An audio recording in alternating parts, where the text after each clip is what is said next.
Organized Grind with Oracle Uno. Yeah. Recorded live at Graph Fruit Studios in South Minneapolis.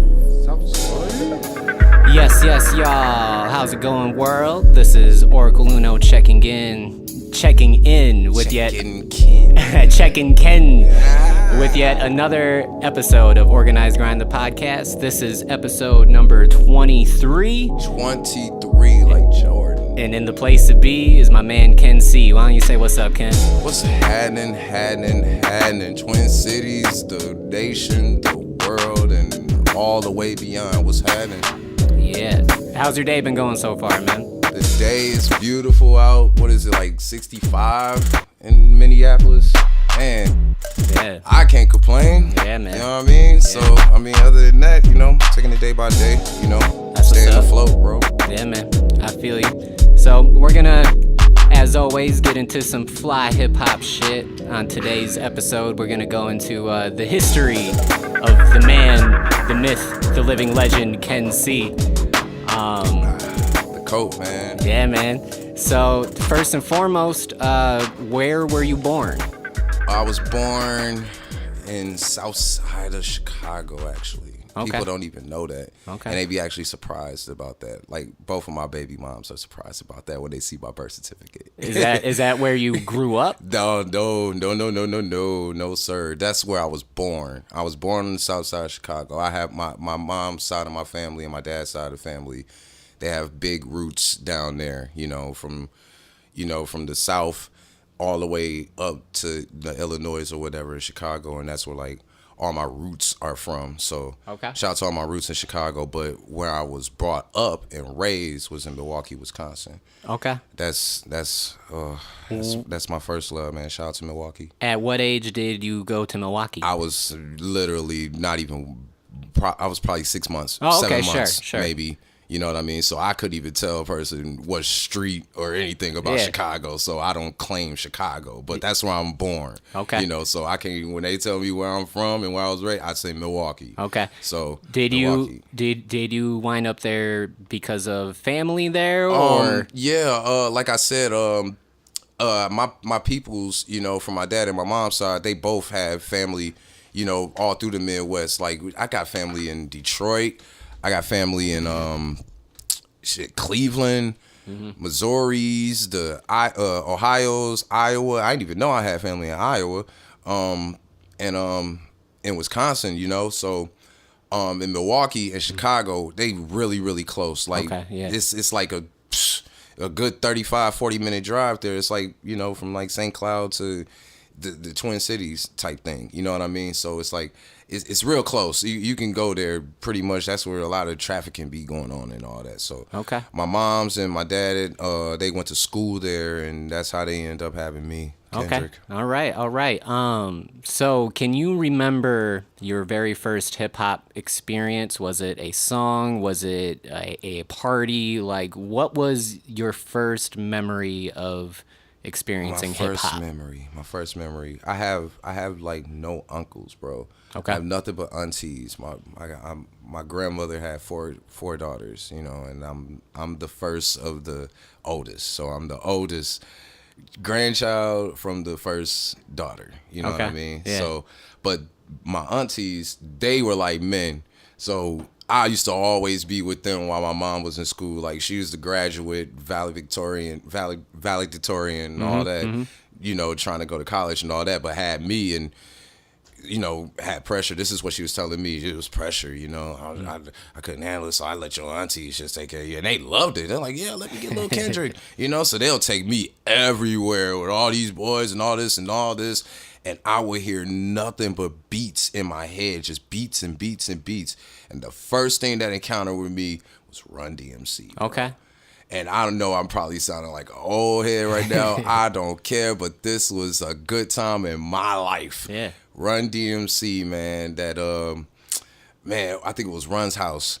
And that whose house, man. When I heard that, and I don't know. It was like MTV, because they told me when I was little I couldn't talk, but I can sing word for word with a lot of things. They had this thing on BET called Video Soul. Okay. And they used to just put me on the swinger and I would watch videos for hours and hours, and probably why I like music videos to this day, because I will sit there I will cry if the videos wasn't on. They to keep me quiet, put on some videos. Sure. We put on MTV. Like MTV was good on MTV Raps. Yeah. That's all I will watch. Okay, so what were some of the favorite joints? Man, dude. Ice-T, NWA for sure. NWA, like, man, Ice Cube was my favorite. Man, bro, the most one that really stuck with me. Yeah. Was Dr. Dre, bro. Okay. The Chronic. Yeah. Oh my God. This is when I first encountered what a CD player was. G-Thing was like, yo. That one is such a classic. G-Thing, just dog. The barbecue and the 40s in the fridge and in the cars and Dre and Snoop. Yeah, man. But the first one that I knew word for word, the very, very first rap that I knew word for word was Children's Story by Slick Rick. Okay, yeah, man. Always. I used to rap that to my grandma will actually have me in the room. Everybody be at the gathering and have a little get together. Hey, Kendrick, come over here. Go rap that song. Here come his on right now. And they'll be on the radio. So they'll have me reenact the whole thing. I will do it word for word. Shout out to Slick Rick, man. Yeah. That's dope. So, what was school like then for you? School was man, if y'all watch them hood movies, it definitely was like that in Milwaukee, bro. It was nothing like anything else. It had more. We got so many elementary schools, so many middle schools and high schools. You can even, man, it's like 20 of them each in each class level. You know what I mean? Like it's so many. But oh wow, my upbringing on school was like, I don't know. I was like in the middle because I accepted a lot of people. My mom always taught me to accept a lot of people and be open-minded. Sure. Never knew what open-minded meant until I went to school and I had a white friend and a Mexican friend and a black friend that he wasn't even from my hood. He was from another part of town. But we all had this thing about hip hop though. Okay. Everybody knew something. Like that white dude, he liked something that I liked. He might have been a Beastie Boy fan. Yeah. But he knew what a Dr. Dre verse was. Right. And we would both just be rapping it, but nobody didn't even like him. But I would. I ain't know what was wrong with him. But they might have seen something I didn't. Sure. But I seen he was hip hop. That's what connected me to having friends in school. So elementary school, it was cool. That's when I got into the gangster, like really good gangster rap, like the Scarfaces and the, you know, 8-Ball MJG, all these down south like hardcore and Midwest psychodrama type, all these things. So at that time, who was giving you the music, or like how did you find out about like a Scarface when you're at that my auntie age? boyfriends. Okay, all right, yeah, man. Okay, cool. Because like I said, man, I'm always with my aunties, man. So they have all these. I ain't saying they were hoes or anything, but they, you know, they had their flings. Yeah, man. You know what I'm saying? Yeah. Whatever. But the flings that they had predominantly that had my cousins, so their dads were like my uncles. Okay. So when they come over, Yeah. I have 3 aunties. One auntie, well, he might like reggae, so he be putting on like Super Cat, Yeah, man. all types of like these reggae type music. So that's how I got into reggae, like a love for reggae, because I couldn't help it. Every time I'm over there, that's all he listened to. But he had the hip hop in it too. That's when hip hop had reggae and they stuff a lot. My other auntie had somebody that like West Coast a lot, so I listened to Ice-T and Ice Cube. He loves some Ice Cube, bro. Like he always used to tell me, like, man, listen to Ice Cube, man. He educate. Like, no, he don't. He give me nightmares, bro. Like, no, I'm cool. But that was cool. My other auntie, he was the more lyrical side guy. Okay. Like he was into the Wu-Tangs. And that's how I knew about the beats and rhymes and all that, and the tribes and all those things. Wow. So I had a whole lot Yeah. in different forms of wherever my auntie my mama take me to, here's some different music, and I just absorbed it all into one. Yeah, man. You know, mixed in with my video loving thing, like with the Box Music Network. Like, oh man. Yeah. So do you remember what the very first album that you actually went out and looked for and got yourself? Oh, and that's a tough one because it was one that I went with my grandma. That's crazy because I went with my grandma, but my grandma's a connoisseur with music. Like she'll even collect hip hop music. But we went to, this is when Sam Goody was out. Shout out to Sam Goody. Yeah, Please Sam come Goody. back, Sam Goody. We went to Sam Goody and she went to go get a Al Green record. And that's when I knew about records and vinyls or whatever. I was like, what is that big old thing? You can't play that. She was like, no, these are records. You like CDs. We like records. So, and she took me to the CD part where the raps was. And I remember I was telling her to go buy me a CD. And the first CD that I saw was the Tupacalypse Now. Because I wanted that. I wanted that CD so bad. Like, dude, because Tupac was my dude. Yeah, man. But the one that I purchased, like, with my own money, my own top dollar, was Nas. Okay. I needed that Nas, bro. Like, it was for some reason, because my other aunt, my third auntie, may she rest her soul, she liked that. Like, she used to just clean up the house and be spitting lyrics. I'm like, you can rap, auntie? She was like, nah, boy, that's him. That's him over there. I was like, man, if you can rap, that would be dope. Because she like Spice One and, man, E40. That's how I do about all these cats. Because she'll rhyme it with them like she was the rhymer. Because, I mean, she's the baby of the girls. So, but they said she was the hardest of the girls. Okay. So I used to always be with her. Every time, man. Shout out to my auntie Tanya, Tracy, and Frida. Yo, rest in peace, Tracy. Yeah, that's what's up, man. So I guess at what point did you start looking at, like, this might be something I'm going to do or I'm going to try? Or, like, did you write a rhyme first? Because you rap and produce, right? Yes. And engineer. Yes. And so you had to have started somewhere. What was the starting point when you first created something within hip hop? It was in middle school, going into my first year of high school. I didn't know anything about it in Milwaukee. You know what I mean? Like in Milwaukee, I just freestyle a lot. You know, everybody, I see somebody over there rapping at the lunch table. Okay, I'm finna go rap with him. Or they making a beat over there, like people was making beats on the table. I go over there and rap. They're like, dang, you can rap? No, I'm just playing around. Like, nah, boy, you can rap, bro. You should take that serious. And I'm just like, okay, whatever. Even my auntie boyfriend's like, man, dog, you should just you should go listen to Pac, man. See how you be rhyming, man. Like, you got to structure. I'm like, structure? Like, what is that? Like, this sounds like some hard work. So I moved to Minnesota, where my dad's side is, because my mom's side is more Milwaukee and my dad's side more Minnesota. Okay. So this is how I end up here, you know. So like, what year did you move here? And this is 98. 98. Towards like 97, 98. Okay. In the beginning. So came up here and the most messed up Converse All-Stars you could think of, bro. My cousins was dogging me like, man, what are you on, bro? Yo, and everybody was wearing Sauconys at that time. Like, they was on the Saucony, like, phrase. Like, oh, man, they had, my cousins and them had different, all types of colors. They're like, man, you need to get up on these, take them off, whatever. But they heard me rap. And we was at a football game or whatever they had at like Highland or whatever like that.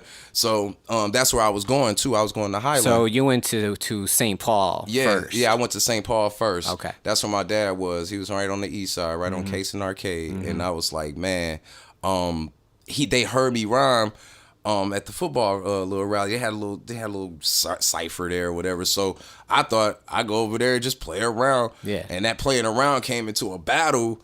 And that battle became with somebody else. And what nobody don't know is in that cipher, Ideal was in there. Oh, wow. Yeah. So that was my first time even knowing who somebody was that I didn't even know who somebody was. Sure. Because like a year later, I seen that same dude on HBO battling. I'm like, yo, that was that dude. That was at the football thing. Yeah. Like, yeah. So shout out to Ideal. Rest in peace to that boy. Yeah. But yeah, my cousins and them was like, yo, you can rap? And my dad was like, you can rap? Oh, man, we got to get you in the booth. Okay. Like, so that's dope, he got me into, you know, these keyboards and all these things. But even then, back then in Milwaukee, like my my auntie boyfriend, they were in church, so he'll have all these drums and Casio key players in the attic just sitting, you know, and me and my cousins used to just play around and just do. But at the same time, I got good at it though. Okay. You know, because I used to dub our stuff on tapes. Yeah. You know, even with the tissue on the top and dub it and all that, man. So that was my first experience on just like saying, oh man, I can actually do this. Dope. This can actually be something. So my dad, thanks to him, he had a social worker that used to come to the crib all the time and check up on us and all that. And they asked what we wanted for Christmas. And I said I wanted a synthesizer. And this is probably around like 99, 2000. Yeah, I said I wanted a synthesizer, but they couldn't afford it. So what they did was they gave me a check to go to a studio that was nearby. Okay. So that's how I knew what a studio was. And what a mixing board was. And a microphone and a booth. Like, while I'm in another room with a microphone, like, I'm supposed to be right here, rap it to you. Like, no, bro. We gotta, you know, that. And I fell in love. Yeah. I fell in love, bro. I was like, man, I can do this. Do you still have the tapes that you had Man, made I wish I then? did too, man, because it's a few guys that's in Brainerd, Minnesota. Shout out to Brainerd, Minnesota. Yeah, shout out Brainerd. Yeah, I was all over the place going back and forth from Minnesota to Milwaukee in my high school year, or my freshman and sophomore year, just going back and forth. Just learning, like, man, I could really do this music thing. I don't even have to do it. I mean, I used to carry around this big old green folder. It was like my Bible, and everybody knew it was like a Bible. I could tell you about that. That'd be another episode. Dope. But yeah, man. whoa. So I'm gonna get into the first commercial break soon, but what was your first exposure to local hip hop outside of the cipher? Outside of the cipher, I want to recall I was I think I went to St. Paul, I believe, and I think it was Jazz Quarters. Okay, yeah, it was the Jazz artist quarters or jazz the quarters artist quarters, Jazz Quarters or whatever like that. We went there on accident. Okay. It was totally by accident. It was me and a group of guys. And they said somebody was rap. They got some open mics over there, and I didn't even know what an open mic was. Okay. And when we got there, my first encounter with a local was Carnage. Wow. Yeah. That's a good first. And I was like 16. Okay. And man, he blew me away. I was like, dog, this dude can beatbox too. Yeah. Yo. Hey, keep that going. I'm finna rap on this one. And bro, I was freestyling for, I thought it was like 3 hours, but it was only 15 minutes. But I thought it was forever. Man, he was just going back and forth. And then he just stopped. And then he just started flowing like, right. Oh, bro, who is this dude? Yeah, man. He blew me away. So that was the first local I encountered right there. Shout out to Carnage, and I'll forever be a fan. Yeah, man. So at that point, like, did you just start to look for more shows, or was it through Carnage? It was all these things happened by accident because I didn't know anything about. So you would just like walk in. It was just a walk in. You know what I mean? Because I was still up north and you know, with my dad and all these things, trying to figure it out. Yeah. And didn't even know anything about the scene until I started getting away from up north and coming back down to the cities. Sure. Coming back to go visit my cousins and all them, and they telling me, "Yo, man, this dude got a CD." I'm like, "These dudes got CDs here? Yeah. Like they making music here?" So. Yeah, it blew me away. Like, I ain't even know that. I thought it was just only in New York and L.A. and all these are like, I didn't know you can do that in your own city. Right. Man, I went ham after that. Oh, yeah. Word up. Well, all right, man. This is Organized Grind, the podcast with Oracle Uno, chilling with Ken C. We'll be right back after this short commercial. Hey, what's up, world? This is Oracle Uno checking in to let you know that I just released a brand new EP entitled Speech Therapy. It's entirely self-produced, and you can now get it at oracleuno.com. That's ORIKALUNO.com. Thank you for listening. It's all unraveling, I feel it in my abdomen. About to take a swim in a bottle from the cabinet. Full throttle, hollowing the content of the glass I sip. Too much pain, yeah, the shit ain't even masking it. Okay, got a few loose things I need to tighten up. Do it in the dark before the sky tries to brighten up. Maneuver in the shadows, it's all I'm really used to. Most people always try to find a way to use it. Feeling for a drive, I'm in need to feel alive. 95 miles per hour on a 94 ride, pissing off passerbys that are forced to coincide with me. Middle finger up to the punk on the side of me. Rough around the edges, disrespecting the guest list. Use all my drink tickets and forget the set list. I've seen it all before, and you ain't impressive. I ain't shit either, yeah, I've learned that lesson. Had it go in the wind. Got my windows open, I ain't holding it in. I try to take it slow, but the motion's intense. It happened too fast, can't get over the bends. Let it go, let it go, let it go in the wind. Got my windows open, I ain't holding it in. I try to take it slow, but the motion's intense. It happened too fast, can't get over the bends. Let it go, let it go.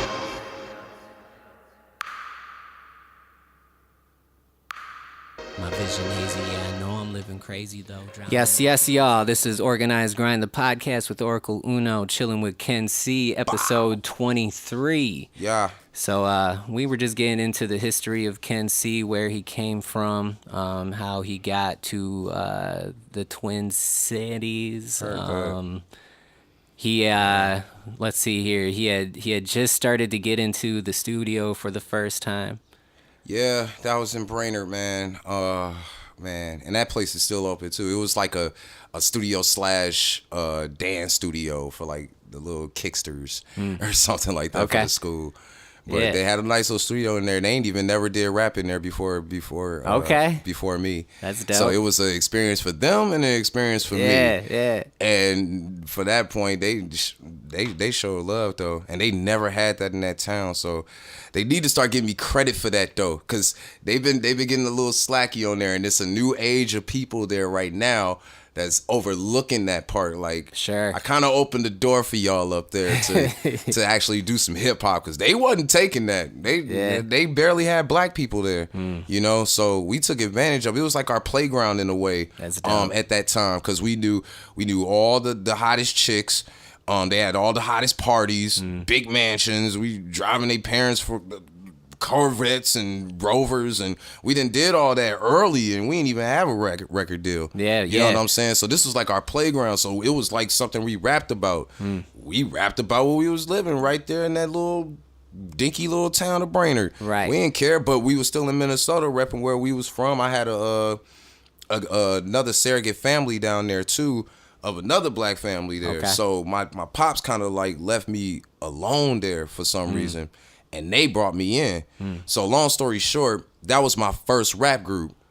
We called ourselves the Lyrical Assassins. So it was me and 3 other guys. Sure. And I was their producer. I was their like engineer, because from that first studio experience, that guy didn't know anything about hip hop. So he was teaching me.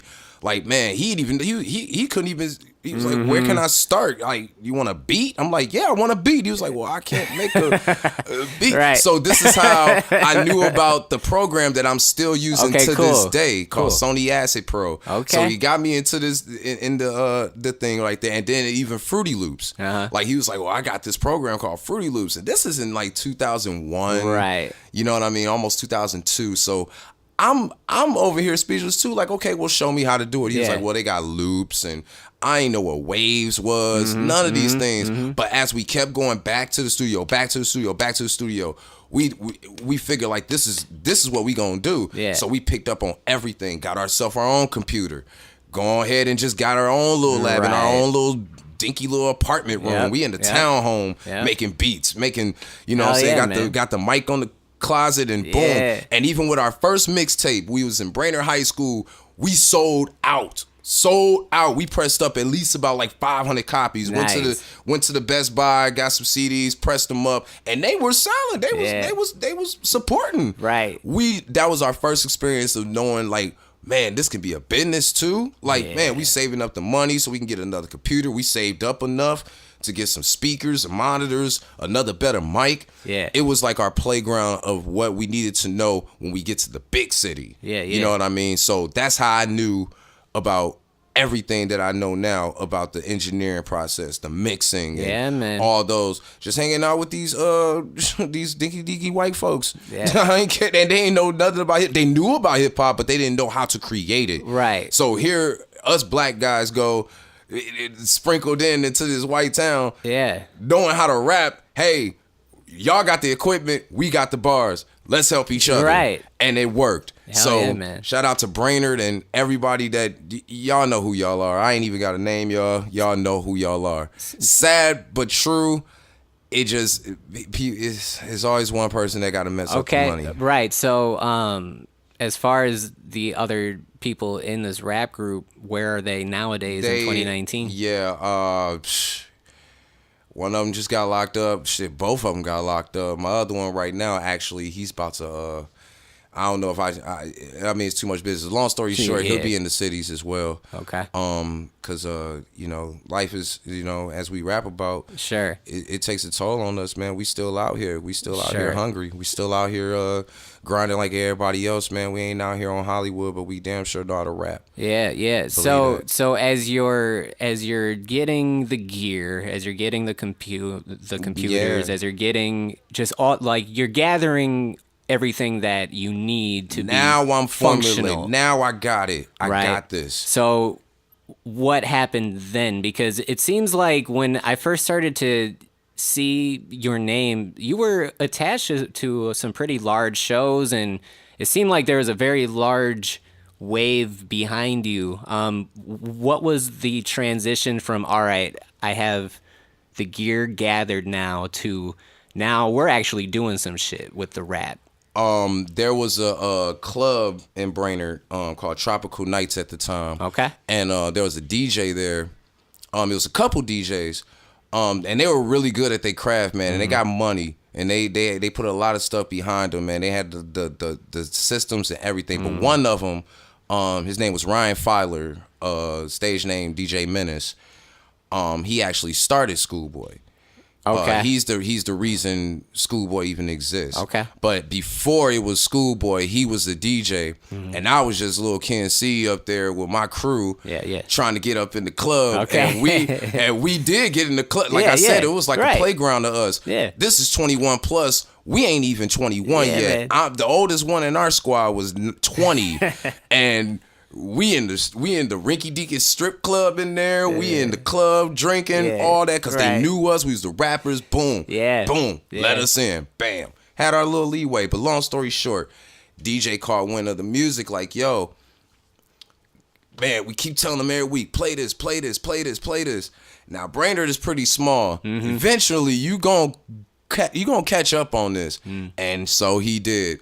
One night he played it. Boom, had the whole club rocking. Now, long story short, it was supposed to be an event there from a quote-unquote G-Unit artist named Handcuffs. And we like, Handcuffs? Now, I know Brainerd is late to the party for some hip-hop at the time, so we'll be late to, like, see who's new. But we up on who's on G-Unit at that time. Like, we was some G-Unit fans. So we like, wait a minute, the newest Handcuffs. one was Hollywood Hot Rod. Who is Handcuffs? Oh, and this guy really came, dude. He had this Puerto Rican type promoter dude with him with this big old book of pictures with him and celebrities. Like, I was with him and him, but we overselling his whole shit. But we ain't see no 50 Cent. We ain't see no Young Buck, nothing. He ain't even have no G-Unit shirt. This dude talking about they with G-Unit. And I'm talking about the place was packed. They sold it out, and we were the openers. Did you get paid? We got paid. Okay, good. He almost got robbed though. Yeah. Because my dudes, we was really about that rap life. They was about to really jack this. I'm like, bro, calm down. Because he was a fake. Right. We for like, man, sure. we might as well just go ahead and just rob this nigga right now. Like, I'm like, dog, bro, let's keep it professional. Woo. This was our first time getting into a show, like a show. And we had to show and prove to this DJ that we can do it, so we can get played every night. Woo. Even thinking. down in the other places that because this was not the only place he DJ'd. So this was my gear up of just, oh man, now I can spread this out. It spread it out so much that now it's going to the cities where he had an artist named Stress the Mad Hatter. Yeah. So Stress, even then, had a big mouth. But when he heard me, I don't know what it was that I did or what I'm rapping about that made this dude just go nuts all over the place. Yo, wait till my boy get down here, though, man. Can't see, man, the coldest one, man. I'm telling y'all, man. Y'all got to work with Can't see, man. Can't see this, can't see that, can't see this. He just put me out there like I was already down there. Yeah. So when I came down here, it was like, oh, you're a Can't see. Like, they already knew who I was. Like, how do you know who Man, I told you I was bringing you down here. So that's how my name kind of got down here. So around like what year that was this? In like 2004, 5-ish. So like what were some of the venues that were around and the venues back then, remember? One of them that we encountered and got our first break in the cities was Red Sea. Okay, yeah, man. So shout out to AK, man. It's a legendary and place. I was 19 years old. Got my first show, because the Arts Quarters, when I was talking about earlier, when I saw Carnage, that was kind of our first show because we had to open for him, right? You know what I'm saying? But this one had us on the flyer and all this stuff. Shout out to AK, man. Real talk. He gave me my first break on that with me and my boys. That's what's and up. That was dope. And that's what broke into the SkoolBoy thing for Ryan per se. I wasn't in SkoolBoy. I was still just doing my own thing, trying to figure this thing out. Right. You know what I mean? I ain't had no manager, nobody to market me, no nothing. All I had was MySpace. All I had was the internet, and all I had was just my boys around to just pretty much keep the hype up. It was just all word of mouth. We always lived by that code, word of mouth. Word of mouth is better than trying to get some fancy thing, man. Just go word of mouth, dog. And if the music good, it's definitely gonna spread. So that's what we did. We just let the music speak for itself. Yeah, man. That's all it was. So this was 2004 or 5, this is like 4 or 5 going on 6. So like 2006, I'm finally about to make my own like. So this is your first my project. first project right here, 2006. Well, let's talk about it. Oh man, and I wanted something that was free. You know, because at that time, I had a formula because I still was making music, but I never had something that was officially mine. Yeah. So I told myself, okay, if this was going to be right, we're going to have to do this right. So now I picked up everything. I know how to do the mixing. I know how to do this program. Know how to work the mics. I learned how to where I can do a show at. Boom, boom, boom, boom, boom. Let's go. Best things in life are free. That's the title. Okay. The best things in life are free. Had a DatPiff account, and I went straight in. Had a whole lot of instrumentals and just went crazy. Just straight went crazy. And man, I wish I could have went back into the history because Backtrack. That's how I wanted my name to solidify what I be doing when I'm going in these other people instrumentals with the KENC thing. I'm killing everything niggas create because that's what Lil Wayne did. That's what the Diplomats did. That's what G-Unit did. I studied from their formula of just putting out content. Just keep rapping. Go to another person's beat and not only make it better for you, but another person might hear and be like, man, that's better than the original one. And you know what I mean? Just attracting more attractingness of just rapping, bro. Just creating. Yeah. I mean, that was definitely like back in those times, like between 2006, 2007. Yeah, from like 2000s to 2010s. Like in between that period, it wasn't hard to impress people if you could flip like a banging ass beat that was like a single at the time, especially at that time, you know, and like it was like it was the cheat code. Like you would do like the first one, like one of the first ones to do it. Yeah, you definitely winning. Yeah, man. Because it showed that not only you had the skill set to do it, but it don't take you enough time to just go up in the booth and just spit some raw shit. Because some people get lazy but call themselves the best. Yeah. Well, me, I show improve by not only doing one, but the next day I do another one too, just to show you can't even rap like that. I can out rap you. So you hadn't joined SkoolBoy yet? Nope. After that first album came, and I was still with the crew that I was with in Brainerd at the time. Okay. So, people start getting knocked up. My guy caught a gun charge. My other guy had a kid. I got a kid. Now here I am, my first child, trying to do my first little project. You know what I mean?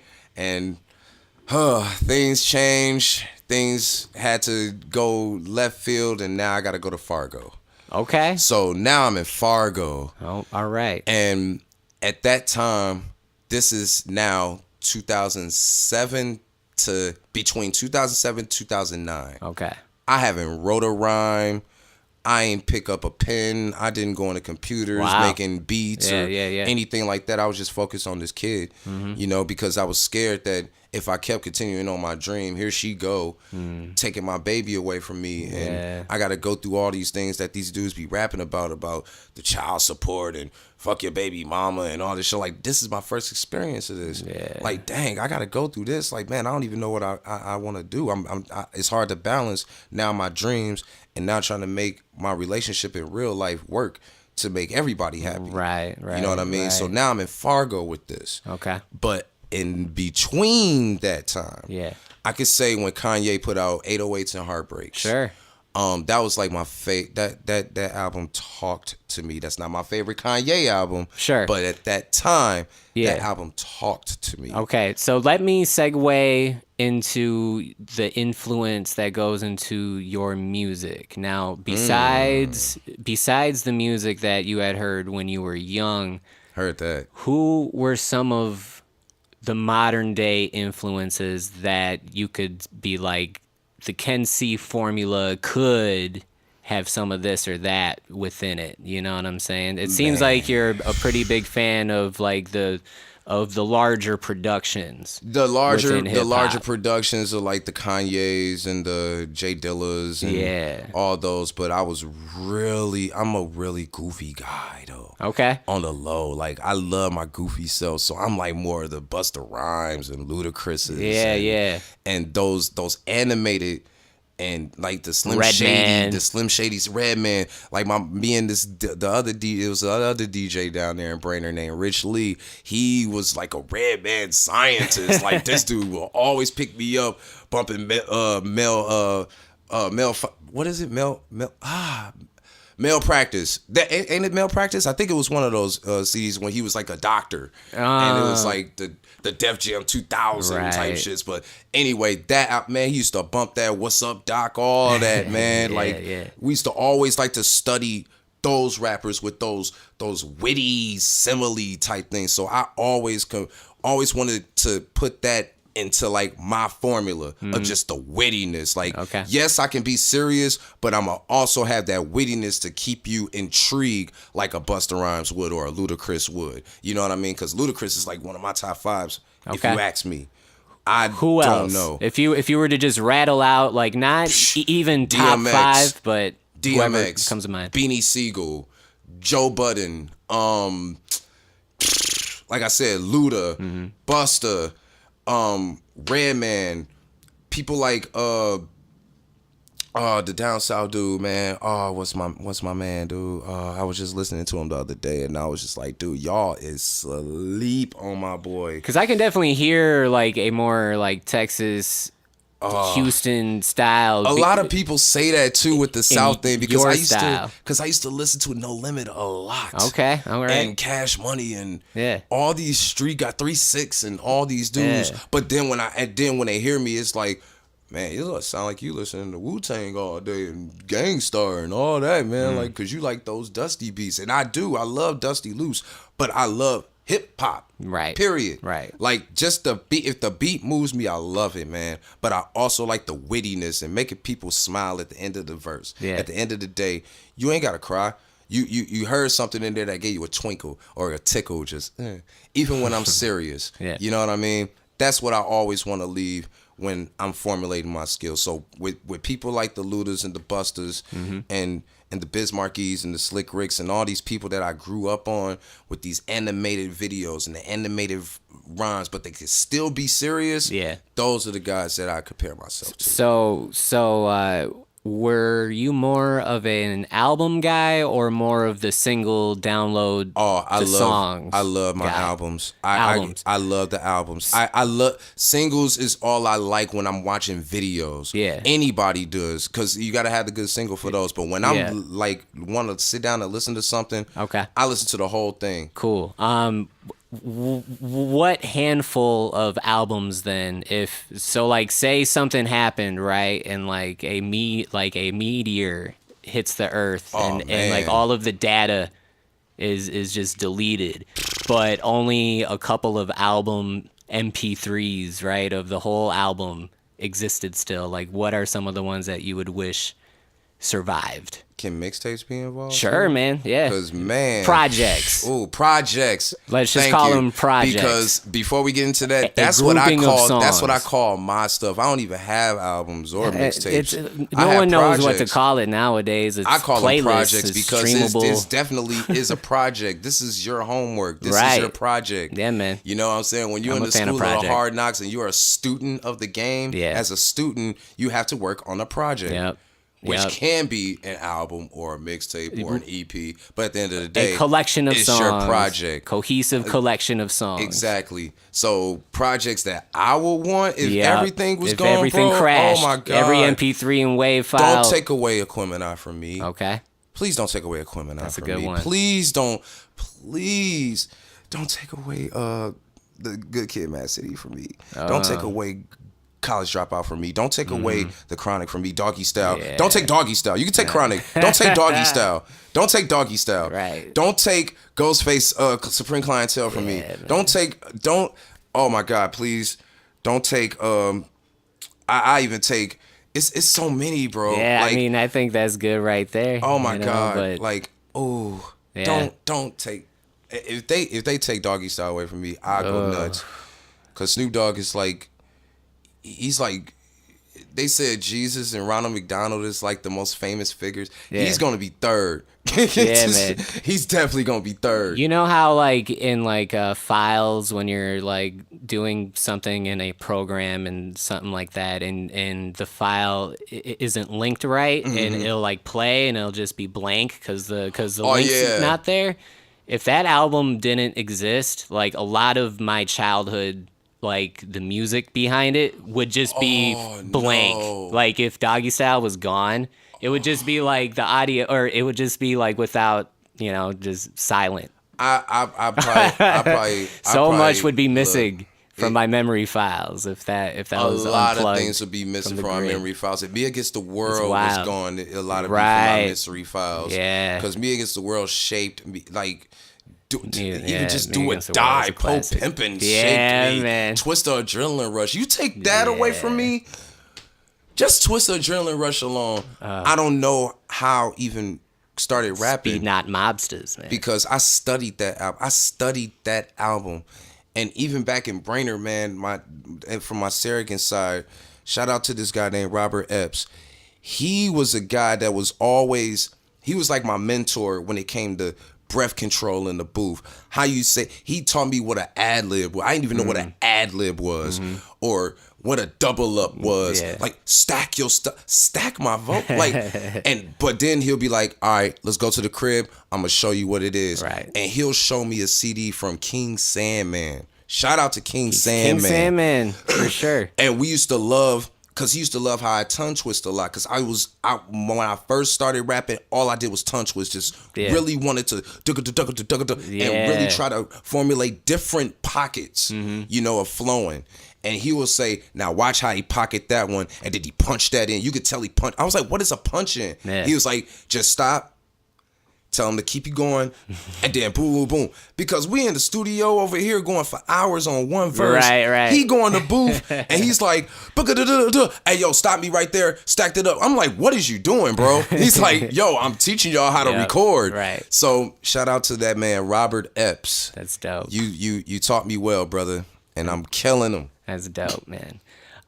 So before we get into the second commercial break, you were talking about you were in Fargo. You were kind of on a I was on a hiatus. I was on a fritz, man. Got the baby. So what got you back into hip hop as far as creating it, and then how did the whole SkoolBoy link up happen? How far are we on the commercial? I mean, you can tell the story, and then we'll go to the commercial. I'm gonna keep this short and sweet. Yeah. Okay. There is no set time. I'm in Fargo. Here I am. I don't want to. I'm telling myself I don't want to rap no more. I probably want to marry this lady that I'm with at the time. Mm-hmm.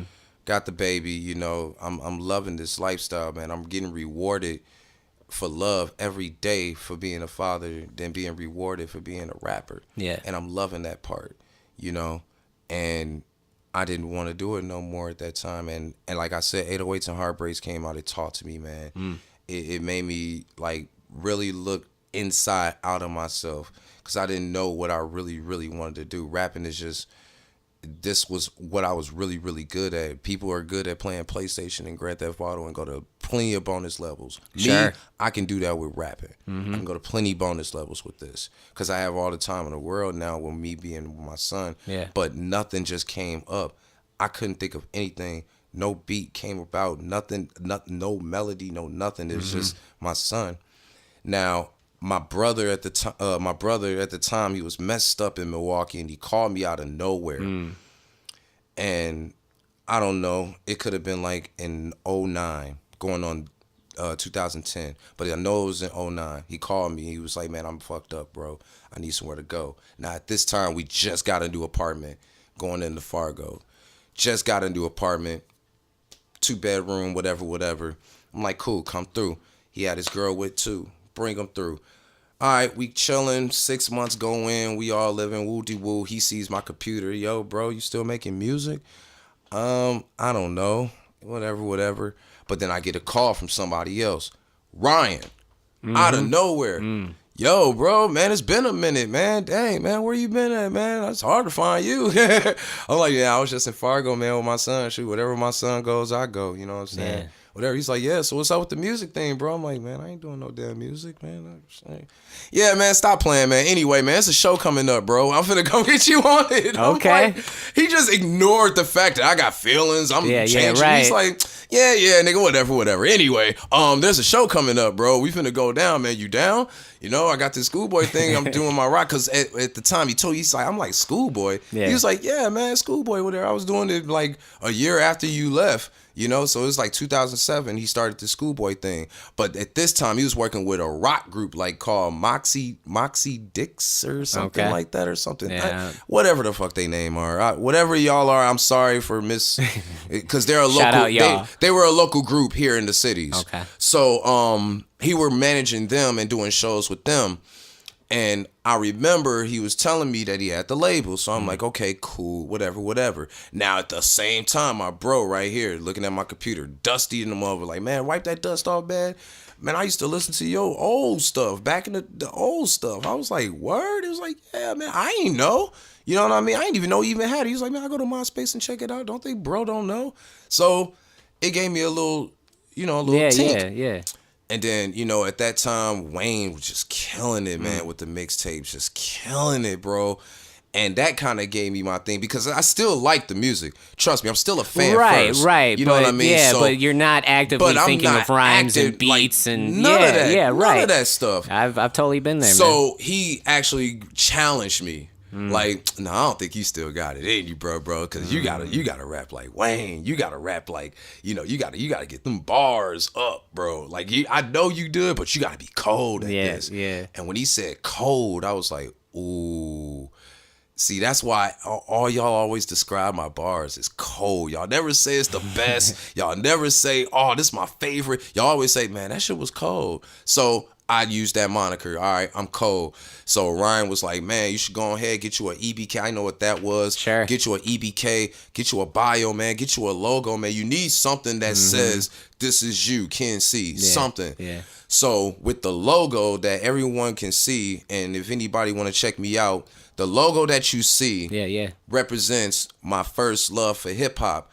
The fonts are from Run DMC, and the style is from EPMD. Together. That was my first love. And when you look at that, you look at hip hop. That's me, Ken C, killing everything niggas create. So I made that off the simple Windows Media Paint. Yeah. And I've been using it ever since. That's dope. And I don't know what happened. My bro and my bro's girl went to a Kmart in Fargo. And she was just going there to go get some wire money. Long story short, I'm going to get y'all into it later. I'm still in Fargo, about to get ready to get. I'm in my zone now. Now I'm like, okay, I think I can do this. So I'm listening to old beats, all types of shit. We get a call like 5 minutes later after she was gone, talking about some, I'm trying to get some blood from these guys, but they got me over here at this apartment, and all it is just a flat bed in here, like an air mattress in here, and I don't know. I think we like, wait a minute, where you at? And she like, we around the corner of Kmart, man. I'm a little scared. I think they about to rape. My bro went ham like, Damn. yo, we gotta go. So we running over here to K. We still on the phone with her. I'm like, yo, where you at? She like, I'm at this apartment. We go to the apartment. I see two guys there. It was some other guy and this guy that I met. His name's Sam. Now that Sam guy, of course, he was the one with the bag, and the guy, I guess, he looked creepy. He looked like he'll rape your ass. I don't know who the fuck he was. But long story short, he had a keyboard in the crib. But it was a false alarm. She just wanted us to be there to see how big the bag was. Like, what? You got us over here ready to beat these niggas' ass and shit. But they did have only a flat. They only had an air bed. But they only had an air bed and a keyboard. And I'm like, oh, one of y'all doing beats or something? He was like, yeah, I sing. And I was like, oh, word. So he ended up being just the guy that I got a weed connect and somebody that can sing. So all of a sudden, this thing is just coming to fruition. Yeah. If I haven't met that Sam guy, I wouldn't have met half the people that I know that I'm musically connected with in Fargo. Wow. From that one guy. Damn. From that one incident. That's... So it went from me meeting up with this dude to get some green to now, yo, bro, you want to do a hook for me? Yeah. And this dude can sing. Like sing. And then all of a sudden, this dude can flow. Okay. But he don't write. He just come off the top. Yep. And this is how I started coming off the top. Like, yo, we just taking our time and just punching it in the front. So now I'm getting the gist of it. All of a sudden, this Sam introducing me to this guy, introducing me to this guy, which introduced me to this DJ, that introduced me to this guy, that ended up just getting me into all these shows. So now I'm doing shows in Fargo. Yeah. I'm getting back into the thing. I got my mic back up. All right, let me get a new computer, get it right back up. Yeah. I'm good now. Oh man, this is crazy. All because of that incident. Wow. All because of some false, I'm about to get rape incident. Yeah. Meet up with that guy that made me end up having connections with a whole lot of people in Fargo. And now it was somebody in the Twin Cities that came through, and I didn't even know this group because at all this in between time, I'm guessing the Twin Cities was booming with the Metasodas and the Lionesses and all these other people I didn't even know about until Long Doe came into Fargo and had a show with one of the guys that I was hooking up with. Yeah. So he kind of ended up going up in there, and he was like, yeah, man, shout out to Ken C. And I'm like, how do you know me? He was like, yeah, man, your boy Stress down there. Duh. And I'm like, how do you know him? So I ended up calling Ryan like, yo, man, what's going on here, man, bro? What's going on? He's like, man, you need to bring your ass back to the city. Right. We got some work to do. Yeah. So I had to make a sacrifice, get out of Fargo and, come back down to the cities and get to work and start the SkoolBoy thing off right. So I was like, hey, man, let me get up in the crew. Let me get in the crew. That's dope. He was like, dog, we need you in the crew. Because all he had at the time was just Stress.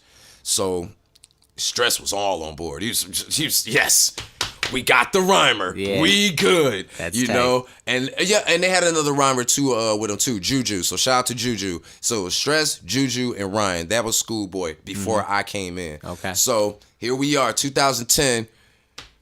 I'm back at it now. Dope. Let's go. We finna take this decade and we finna do it big. Let's go. Back to the cities I go. I had to make a sacrifice, and just let the shorty take the kid, and we kind of went our separate ways. Wow.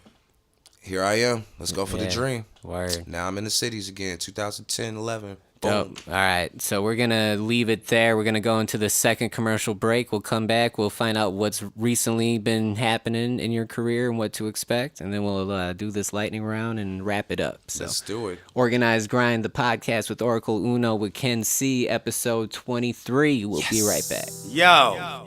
Representing the Midwest, this is Truth Maze. Yes, y'all. Check out the new EP. It's entitled The Holy Bible. You can find it on Spotify and Apple Music and elsewhere. Red Pill Music, baby. You see, with my words I can heal or kill. Talk fuck shit or truly keep it real. I can grab up a burner and flame my brother, or he and I can train so we elevate each other. I can talk about pussy all day and all night and not admit I'm toxic and don't treat women right. I can tell everybody how to pop a new pill, or tell the next generation the matrix is real. Cause what I know is I hold the power at will. Still sharp and still, goddammit, it's ill. For mentally the blade I hold, it takes skill, specially designed so I can kill Bill. And the fake shit in me I need to reveal. That's what a god does with the ability to build. My soul is my rock, my spirit's my shield. My soul is my rock, my spirit's my shield.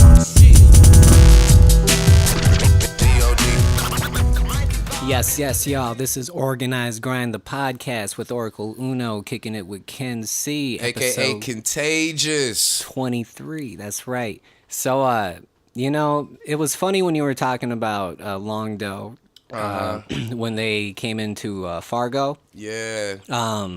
I always tell people who aren't familiar with the hip hop scene here, we are all kind of like one extended kind of like mob style of family, to where like we all have like nicknames, and like no matter where we're out at random places, you'll bump into people and be like, "What's up?" And people with you are like, "What?" Like, it's like it's hip hop. It's hip hop. Exactly. You know? That's how that I knew. shit is beautiful. That's how I knew about the whole, like, even when the Fargo scene, man, I got into like the Duluth scene and then the Bemidji scene, hooking up with all these people, like a guy named Kip G up there in Fargo, a guy named Charlie Mizza up there in Fargo, a guy named Locash in Fargo. They was hooking me up with all these other cats. Even up in Bemidji, I knew an early Baby Shell. You know, I knew this Baby Shell when he was like, he'll go up on stage like a robot, like, and then he'll sit down like, and then he'll just, like, oh man, it was. So I was like, who is this Fat Joe looking motherfucker right here, bro? He's raw. I used to love Baby Shell back then. I still do, man. Shout out to Baby Shell, man. I'm a fan first, bro. Yeah, Rapper second, bro. Same here, man. Real talk. So, yeah, Fargo taught me a lot to get back into the business, bro. I even got into the DJ. He gave me a challenge. It was like, man, I need to do a mixtape. I was like, dude, I can do not only one volume, I can do 4. Yeah. And we did 4 volumes of mixtapes. Brought it all the way out, man. Even if Fargo listen to this, they'll even tell you, like, man, I still got that. See, I don't even got that no more. But damn, it really brought me back out. It brought Ryan's attention, Stress attention from SkoolBoy to like bring me in. He was like, man, you gotta come to the cities. Yeah. So this was around like 2010, 2011. Yep. So I guess bring us from that point to where you are now, and then we'll go into the lightning gauntlet. Now I'm down here. I'm pretty much staying in Stress's basement, man. Okay, so you make the move, like I made the move. You are man. living I bought in the cities. I bought all my equipment. Are you still in St. Paul at this point? Yeah, and he was in the east side of St. Paul with him and his wife to be at that time. Wonderful wedding, by the way. I'm in their basement now, man. You know, I'm Uncle Ken. You know, I got my equipment there. Almost my Cadillac. It broke down, though. I missed that baby. But my equipment made it, though. So now that's the important part. It's time to form the team, bro. It's time to, like, really get this popping. Yeah. So me and Stress, we told ourselves we'll make a duo together. You know what I mean? Let's just start a project with the duo thing, with this KSR thing. KSR means Contagious Stress Relief. Okay. So that's the duo that we named ourselves, and that was like pretty much like one of the first projects that we released from SkoolBoy on a platform scale with the barcode and everything. You know, we knew about the copycats and all these things to really get in the mode. And after a while, we just started building all over the Minnesota state, just going to, the Bemidji's, the Duluths, and the Virginias, and Rochester, Mankato. Sure. Just building the stamp on the SkoolBoy name. Yep. We need to let them know about this logo, this team, that microphone. That microphone means something. Ryan created that logo. People think I drew that Oh. because I'm an artist, because I'm a graffiti artist. And they know I can draw real good, but I did not create that logo. People, I'm gonna let y'all hearing it first. I did not create that logo. Got it. Talk to Ryan, but I know what it means. That's a microphone that's holding a book of rhymes and holding the end of the cord, because if you turn that cord on, man, it might. You might get your feelings hurt. This guy can rap. That mic means something. That's why I got a mean face, because this mic means something. You know, and we're not schoolboys. We're school boys. We Right. school them to we try to school them on how to just it's okay to be competitive. It's okay to be a student. It's okay to be a fan. It's okay to be passionate about your craft, Right. about this thing that we use and perform on the microphone, bro. Yep. It starts with the mic. So when I had saw y'all out and everything, I mean, there was a lot of merch, a ton of marketing, a ton of flyers. Just it was very well presented. Was We was there big on presentation. Yeah. Was there particular roles in between y'all? Like, all right, this Yeah. guy handles the business. This Yeah, guy handles Ryan- the graphics, or how did you guys come up with, I guess, the formula that made you that presentable? Because it was very clean. The and formula polished. the formula was pretty well thought out, because Yeah. like I said, we try to think it through and take our time. But me per se, I was so fast paced for them, so fast paced. It kind of made it overwhelming per se on their end. Sure, but things still got done. I mean, it still things got were done. getting done. So like, That was Ryan's. the one? Now that was Ryan's side, because Ryan, Okay. he went to school at IPR. Okay. And he has a marketing degree, and Oh, okay. he knows about the marketing thing and how to Sure. construct and how to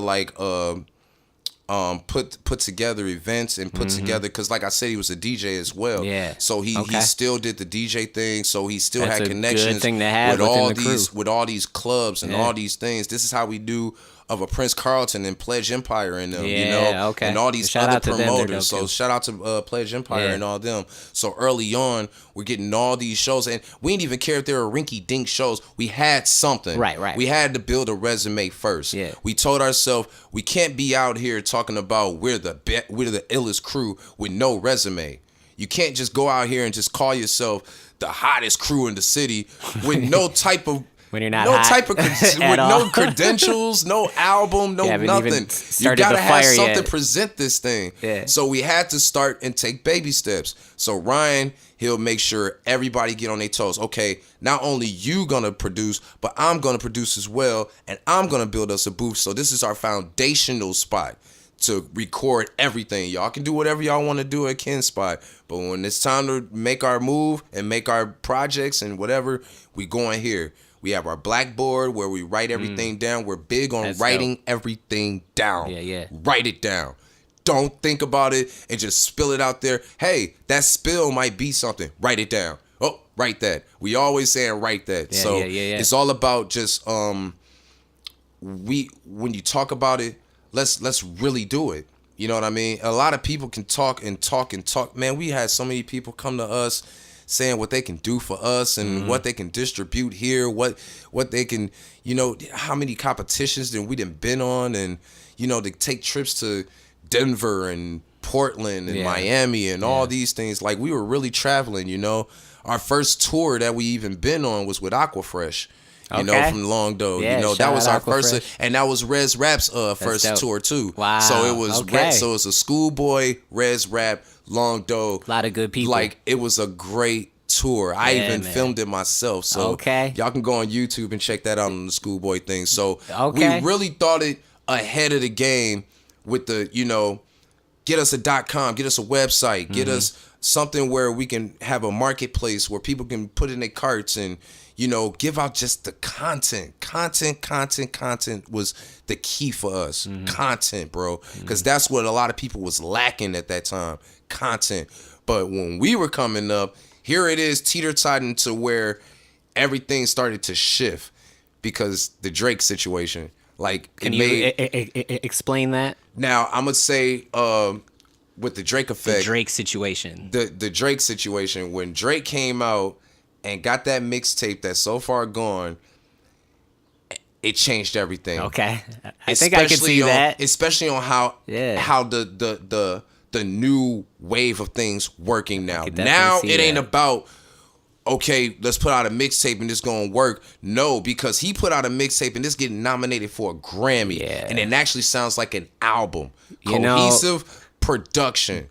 Back then, like when it was happening, I don't think people really saw what was gonna happen with Drake. You know, like back then, if you would have thought we'd be talking like this about that mixtape 10 years later, like you're exactly right, because the last 10 years has been just do whatever Drake does. It that formula changed. The whole formula that we as Schoolboy was working started to dissolve a little bit because of that effect.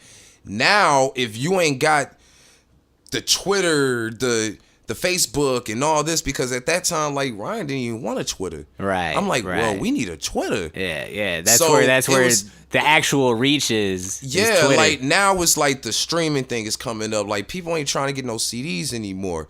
So now here's more acts and more crews that's actually getting it. Mm-hmm. But we didn't quite get it yet. And I'm gonna say we because I can say I get it, but I'm in the crew too. So it ain't no I in the team. One mess up, we all mess up. Yeah. At least in my book.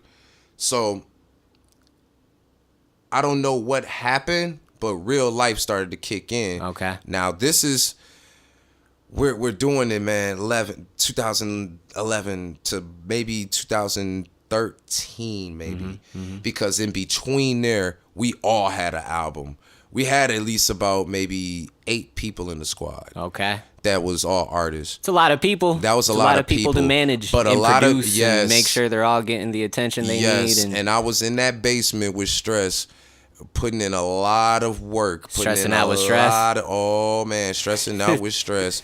It was a lot of weed, a lot of water, a lot of arguments, a lot of tears, a lot of relationships been broken up, you know, and a lot of divorce came into fruition, and it kind of hit Ryan right in the head. And I mean, we had it was right there, bro. Like we had the whole thing packaged of what we was gonna present, who was gonna get presented, how we was gonna present it. But I felt like they missed the puzzle though, because you had a rap machine in the crew that was rapping. I mean, I'm talking about on a Lil Wayne level of just putting out content. Everybody else just, okay, I'm just gonna work on this one project. You know what I mean? Not the one I don't want one project. Right. I want to just keep going with this. Let's keep creating. That's how I was thinking. Yeah. So even with the first one of the Contagious project that I put out, I didn't like that project because I felt like it was rushed because of what I really wanted to do.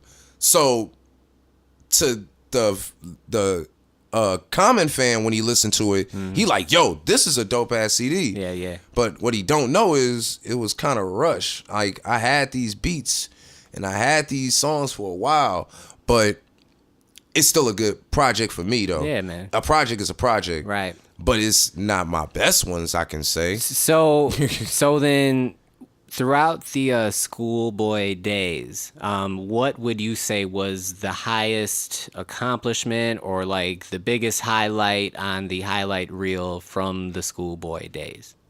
Ooh. Was it a show that you did? Was it a certain number you hit as far as like the downloads? It was definitely a show. It was a show that we did. I want to say personally, it was in St. Paul, on Amsterdam, on a Halloween 2012. Okay. And it was our first sold out show we ever went on. Congratulations. With the whole crew. That's dope. And shout out to Street Capital.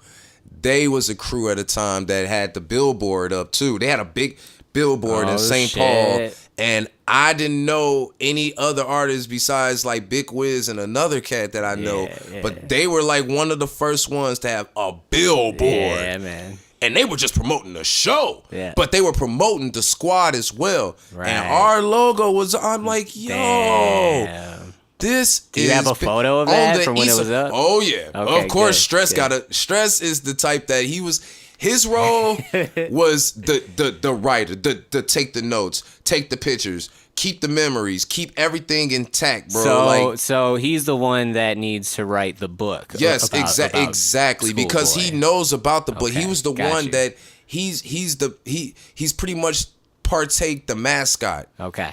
There's a guy named Woody in the crew that's definitely the mascot. We call him the mascot, but he is the mascot. If it ain't nobody that's going to promote SkoolBoy or say SkoolBoy is that crew, it's him. He will definitely take the fall for the crew. Stress will. And that's what he did for me and put my name out there. Yo, I will put money on anybody about Ken C will murder you, and you. Whoa, buddy, hold up. That's a load. Like, he used to have me in some crazy situations, but hey, I can back it up, though. Yeah, man. So, I mean, as far as right now, then, in 2019, what is Ken C up to? Ken C changed after a while when Ryan left in 2014. So he was basically like the founding member. He was the founding man. He was the founding owner. Okay. You know, and then he real life caught up with him too with the yeah. divorce of his wife and everything, and felt like we were distanced in a way. Because like I said, he had a booth in his crib too, way out in like Osseo. Well, we're in Eastside St. Paul with our booth too, which is like pre-production. But we pre-production like a motherfucker over here. We like stacked with records. I feel you. But they over there dealing with life, slowly going with records, and all you see is the drinking and the, you know, the partying, vinyls everywhere. Like, man, where's the records though? Yeah. You know? And I guess it was just an overload for him. You thinking like, man, y'all over there, y'all don't want to come over here no time. Well, we're working. Sure, I mean, we ain't got no time to be kicking it. We working. Right. As you should, you know? So it kind of got into the mix. You but know, it shouldn't get that far. Right. This and is what teams do. It's really nuts nowadays. Like, there's so many forms of communication, but no one truly really knows how to communicate right. Exactly. Or there is no right or wrong way, but there's certain things where it's like, all right, like the like invisible red tape that kind of goes up if like a certain amount of time passes, you haven't hit somebody up, or like or like if you can't make it somewhere on that particular day, or you know, or something like that. Like, you have all these forms, like you can text, you can call, you can messenger somebody, but if you don't know the basics of communication, all of those tools aren't going to help you communicate. And that's where I kind of staying like up with a lot of people too. I mean, when you're in the crew, like, you have to keep up with the crew, you know, and when that gets tough, I mean, I have my faults too, you know what I mean? Everyone that has their faults in the crew, man. And I can't even say it's not like I was the perfect guy in the crew, because I wasn't. You know, my communication skills was lacking as well. I mean, it's lacking ever since I was a shorty, man. I think I got it from my dad. But it's not that I don't want to mess with you. It's like, yeah, right, you know, yeah. it's one of those confusing it's like things, unspoken confusion. Exactly, but but you understand though that it's like it's an all good deed, right? Because once you holler at me, I'm not a stranger. Exactly, you know what I mean? Yeah. So it was one of those tough cookies. Right. So, but it took him to an overload to the point where he's saying, "Fuck it." Yeah. And I'm like, "Fuck it." You gonna really pass this over to Stress for real? Like, he knows, but he don't know. Like, Stress is the type of guy that you tell him, yo, man, this guy hot out here, man. We should go mess with him. He like, man, he ain't better than you, though. I'm like, whoa, that's not what it's about, though. This is a business, though. We got to connect with these people. Well, that guy, though, like, he ain't got nothing on you, though. Like, man, man, I don't know, man. Like, dude, but you got to know. For real, like, and but under my breath, and as loyal as I am, I gotta ride with him, but I can't ride with that type of thing, because this is not how I ain't come into this like that. So at that point, then, did you decide, like, all right, I'm gonna try to be solo now, or I'm just gonna take it from here? As you heard in my journey, Yeah. And if you went through my journey, I always done me. Mm-hmm. You know, I always been the guy that knew how to do my own production, do my own engineering, and always still create. Yeah, man. So that's never gonna stop. Yeah. But it's me being a loyal guy to now a crew that believes in me and I believe in them and what I had to sacrifice for and leave my son in Fargo. Y'all got problems? Yeah, I got problems too, but I put it all to the side and made about 20 projects. Like, y'all still on number one. What's going on here? Let's put some let's put me, let's put it all on me. I will bet myself on the crew. You know? I don't know why the crew just didn't put a bet on me. Yeah. You know what I mean? Because I could have took us there. Not just saying that I was that the nigga of the crew. Ooh, me. No. Let's just put the facts here. This is just hip hop 101 if you're a student of this. Nelly didn't just do it with Nelly, and I'm pretty sure Nelly wasn't the star of the crew. It was probably Ali or Murphy Lee or one of them motherfuckers. But they saw something in Nelly that attracted everybody else, and they put all the money on Nelly. Man. Well, let's go local then. Yeah, okay, Baby teams are Shell. huge. Rare's Rap has thousands of rappers that's dope. But they probably saw something in Baby Shell and they put all their solo fruitions and aspirations to the side for that guy and said, let's put our money on him. And it's for all of us to shine. And guess what? They all shining. Yeah. That's just an example. Exactly. That's just an example of a lot what, of those out there. That's just one of the examples of why SkoolBoy ain't SkoolBoy. Because you lost the vision of that part. This is not even just low. This is industry standard shit, bro. For real. Yeah. So when they lost that vision, I kind of lost my vision of just staying. So I took it upon myself in 2016 17. I went to the Wisemen podcast. Shout out to the Wisemen podcast. Yeah. And I kind of killed it. I just killed SkoolBoy. Okay. Because it was just me, him, and him is Stress, and his wife. Okay. I ain't want to put it like that in a question mark, but yeah. Is this online still? Like, can you yes, still go back and hear this? Go to the SoundCloud. The Wisemen podcast. Go to the Wisemen podcast. I have Check them out. I have 2 parts. Go to part 2. It's very emotional, honestly. Okay. I had a big ass cup of Crown Royal, Oh. and I spilled my guts. And even Dylan from Endless Vision was there, man, and they saw me put my heart out, man. Damn. I cried on that interview. I screamed on that interview.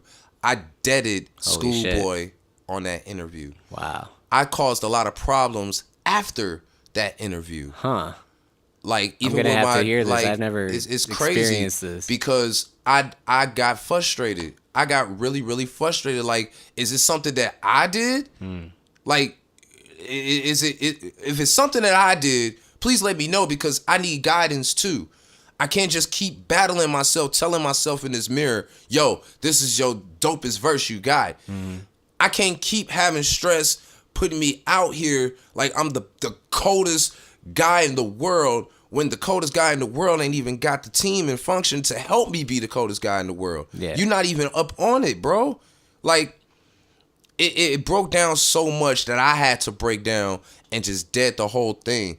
Maybe it's a time to start fresh. Maybe it's a time to just be realistic and just be like, dude, the time is up, bro. Right. But it can't be up if you really have a passion for it. And I'm talking to Stress.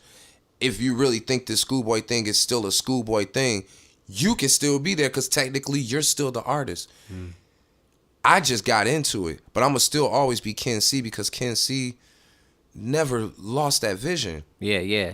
So what are you up to nowadays? So what I've been doing since then and now Yeah. is just slowly but surely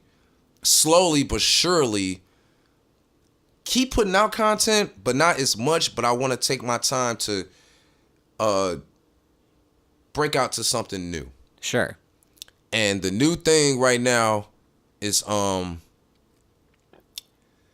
2010 I made a mixtape called 2000 Ken.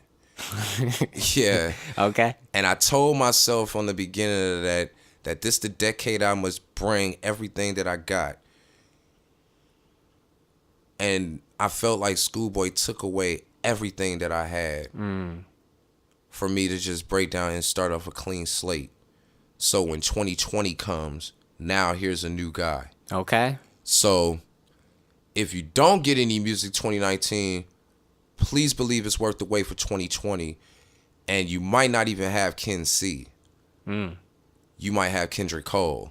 Okay. All right. So that'll be like my new marketing plan in a way. Dope. So long story short, I'm working on a new self. I'm working on killing the 20-year-old starting rapper that wanted to do this for the love, to becoming an adult that's thinking realistic that's a father too, that still wants to keep the love of this. This is a fear of a never was. This is a fear. I feel like I'm like the GOAT. And when I say the GOAT, there's this movie called Rebound of a baller that used to be a street baller. His name is Earl Manigault. They call him the GOAT. And he was the greatest basketball player everybody used to talk about, but he never made it because of situations that occurred that shift him to another spot. I feel you. And that's how I feel like. Yeah. Like I felt like I'm just like the Earl Manigault of this thing, and I don't want to die.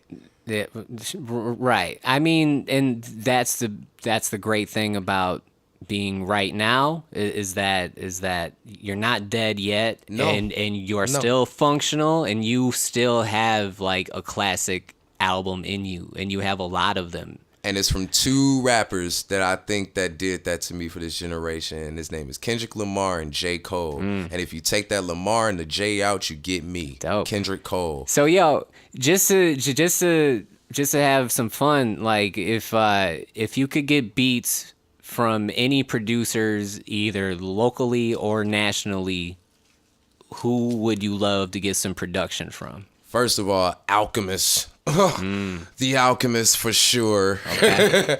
The Alchemist for sure. Okay. Production wise, locally, there's a few that I definitely want. I want from Angelo Bombay. Angelo Bombay is a man, bro. He Yeah? produced a lot for like MCC and Okay. the J Plazas and all Dope, that. dope. But low key, I fuck with that hard ass little 808 trappy shit that he got. That sounds very, very outer spacey. Okay. And I'm just a fan of just dusty stuff though. Okay. I've been a fan of dusty stuff, but don't get it twisted. The hood in me, the Milwaukee in me, the guy that's from collard greens and yams and all that, love these 808s. Yeah. I love that boom, boom, boom, boom, boom, all that shit that knock in your trunk type shit. Yeah, man. But I'm hip hop all around.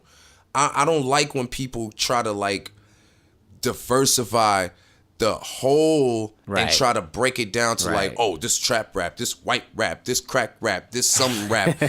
No, Right, yeah, nah, but yeah. they all from hip hop though, right? Right, they're all just branches on the they same just tree. branches, but at the end of the day, Yeah. it came from hip hop. Exactly. The roots inside the The ground. roots inside the ground is Yeah. hip hop. So Yeah. it don't matter Yeah. what Yeah. the person is. But I just tell people all the time, just appreciate it. You ain't gotta like it. Just appreciate it though, because without it, that's been going on since back then, buddy. Yeah, man. Shit. All right. Well, hey, let's get into this lightning gauntlet, and then we'll have you get some final words at the end too. No doubt. And thank you for that sound effect too. I'm planning on making some sort of production for the lightning gauntlet. Hey man, soon, we but all got it. We all. It's been a daily grind We with this podcast, man. We start small because I see Oracle's trying to be the hardest working man in Minnesota right now. Yeah, Hey! man. The candle is burning at both ends, and we have Organized Grind, the podcast T-shirts available. Ent. It's medium through extra large right now. They're going for $25 through PayPal. Check the description for the link. But all right. Nice segue too, by the way. Oh, thank you. You know, I'm just trying to do my thing out here. You know. I'm trying to get in that world too, man. Somebody, I keep getting a lot of comparisons and shit, but the latest comparison I got, this guy was like, dude, you know who you reminded me of, man, when you talk and you speak, man? You got like a mix of like a Kid Cudi and Joe Budden. Okay. I was like, oh yeah, what? when you do the voices, it's definitely some Joe I was shit like, right there. what? Yeah. Oh, hell no. Joe Budden. Like, the Gotta way get he- that Joe Budden. I can't help the way I talk, but goddamn, when I get that deep voice right there, hey, that's for the ladies right there. Hey. So, yo, question number 1. If the sun could set at the same time every day of the year, what time would you want the sun to go down? 8 p.m. And why is that? because that's the time you take a cat nap or 8 you p.m.? get up from a cat nap. Okay. So when 9 o'clock comes, guess what? You're already drunk. 9 o'clock is the hour for you? That's the hour for me. I'm telling you, man, ain't nothing like a good sundown, like a sundown. And like 8 and then 9 o'clock come, it's just like, oh, okay. It's like a fresh night. It's time to get Street dressed. lights. It's Yeah. time to get out. It's time to get fresh. That's dope. That's dope. Ken C loves 9 p.m. Yeah. All right. Question number 2. What is your all-time favorite character from a full-length animated film? I got asked this question before too. Ooh wee. Don't worry, it's the weed. I want to say a mix between, and it's just between because I like options. I'm a man with options. Okay. I feel like everybody have options. That's why when you say just pick one, don't be afraid to pick two. You got options, ahead. Yeah, baby. nah. So Whatever you all right, feel. cartoon character. Ooh wee. Of all time. Of all time. Of all time. Of all time. Garfield. Hell yeah. Don't ask Hell me yeah. why, because I was a little guy that used to love the Sunday paper I because gotta of ask Garfield. you why. Yeah. All because the Sunday papers, bro. Like every time I read the newspaper and I go to the comic section, Garfield's the first thing I look at. And then when they had the cartoon of Garfield and Friends, Yep. yo, I was in love. Or I gotta, man, ooh. Homer Simpson. Okay. Homer fucking. What Oh are my some God, Homer bro. highlights for you? Oh my God, Homer. Oh man. Homer highlights. Mr. Plow is my name. Mr. That Plow. name again is Mr. Plow. Plow. No, but my favorite moment though is when he got high. Oh man, when he was smoking, bro. Because the crows pecked his eyes out? Dude, no, they gave him the medical shit. Right. And bro, Yeah. he was, oh man, that's my dude. Shout out to Homer Simpson, bro. Dope.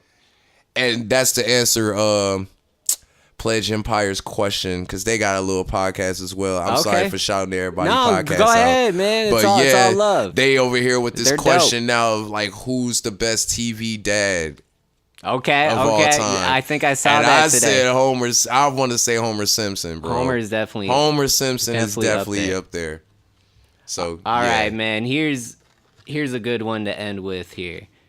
If an artist offered to create a life-size sculpture of you in any material that you wanted, what material would you choose? Examples: granite, marble, wood, bronze, glass, ice, etc. Ooh.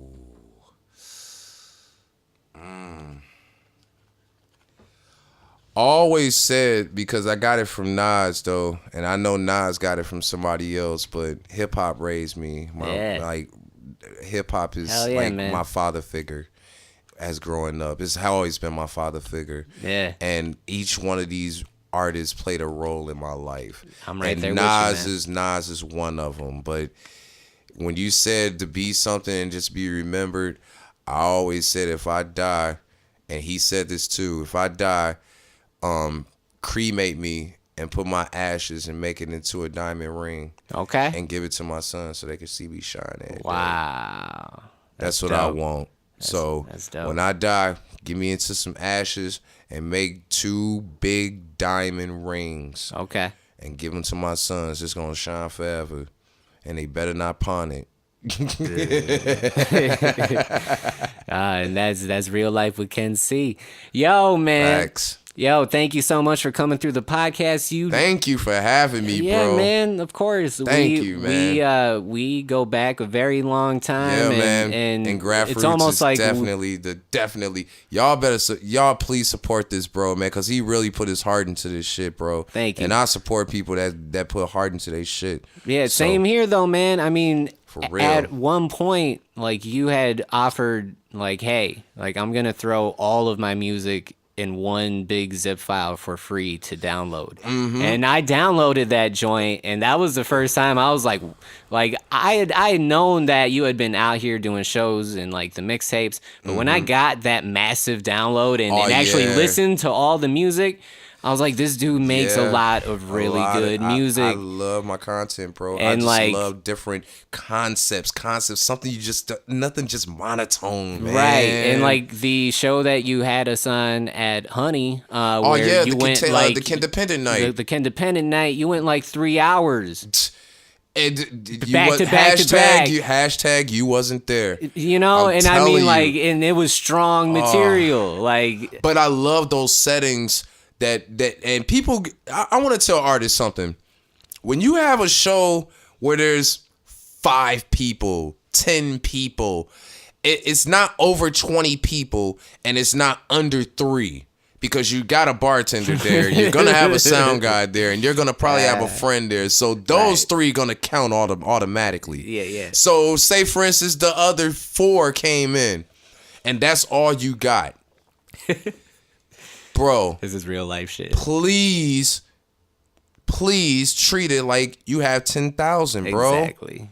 Because believe it or not, that's going to be the best experience those 4 little people had in their life. Hey. You make it a personal event. Yeah. Keep it on the personal level. I feel like we on the personal level. I feel like we're family when we this small. Yeah, exactly. I'm serious. Yeah, man. I always say too, I mean, some of these smaller shows, the quality of the people that are there, Bro. they're all paying attention. They it's focus, everything. they studying. Whereas you get off stage, if you're they playing- talk to you for 15, 20 minutes about just your performance Yeah, alone, man. and they ain't even get to their name yet. You're Right. like, dang, what is your name? Like, oh man, I'm Yeah. talking, I'm blabbing. Dang. To whereas, you know, if there's more people and maybe you're not getting as much of a cut on the money situation, then you're playing for a packed place that just might not even give a shit. That don't even care. Yeah, so like it's funny when people talk about the dynamics of the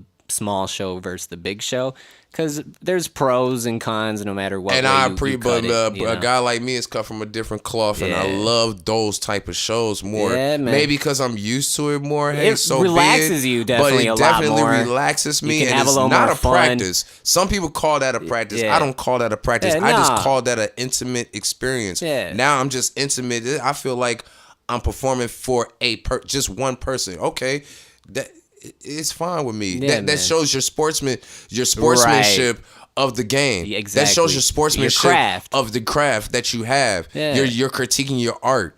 Somebody might have came up in there with a Mona Lisa painting that nobody even know about, and that one person saw it. Yeah. Well, guess what? That one person got that experience. Yeah, it's you true. didn't. I feel sorry for those who don't get those experiences, and they go to a packed show and it was the worst experience they had. They couldn't even go nowhere. They couldn't jump around. They couldn't get a drink. They kept spilling on them. They almost got into a fight. It's always something going on. Right. Well, people definitely, when you see Ken C on the flyer, just know that you are gonna get a very solid show in performance, and you're gonna get a professional who's been doing it. You know, Sportsmanship, and is man. good I definitely at it. appreciate it all. And So, performances is my thing. Yeah, man. So shout out Ken C. Thank you so much for coming on. Most definitely. So you have this track that you brought. So you are making some new music, and you have been through my lab, and I've helped you record some new shit. So I am kind of up on your new shit. But why don't you talk about this Y'all Don't Know track Y'all that you Don't brought Know. through today? Y'all don't know. I released this back in January to start the year off. Of this year? Yeah, this year. Where can people find it? You can go on the YouTube, go to Contagious Productions, or you can just type in Ken C, KEN-C. Okay. And just on your search, and you'll see the Contagious production on there, man. And Y'all Don't Know video is right there. That's the only place you can actually get the audio. Okay. And the track itself. So if you want to listen to the track, you got to go to the video. So dope. It's Y'all Don't Know if I Can See. It's produced by me as well. Okay, so Ken C on the beat. Original thing. I'm trying to get right back into that because at the time at the SkoolBoy thing, I kept going with these mixtapes and just everybody else's beats. They're like, whoa, man, slow down. We need something to sell, buddy. Come on, man. You need some that original material and not get sued for so we don't get sued around here because it's a lot to sample. Like we got. It's easy to catch you nowadays too. Yeah, when you go on that very streaming easy. shit. Like it's crazy. So I try to take my time to work on original material. So please believe. Something will come from Ken C. Oh yeah. Like I can't, I can't stay away. Nah. But just know I'm taking my time. Something is sitting, and I just want to make sure when I put it out there, I want to give you guys a good quality and some good content and something you'll enjoy. Dope. Well, definitely looking forward to seeing you do your thing, Ken C, for sure.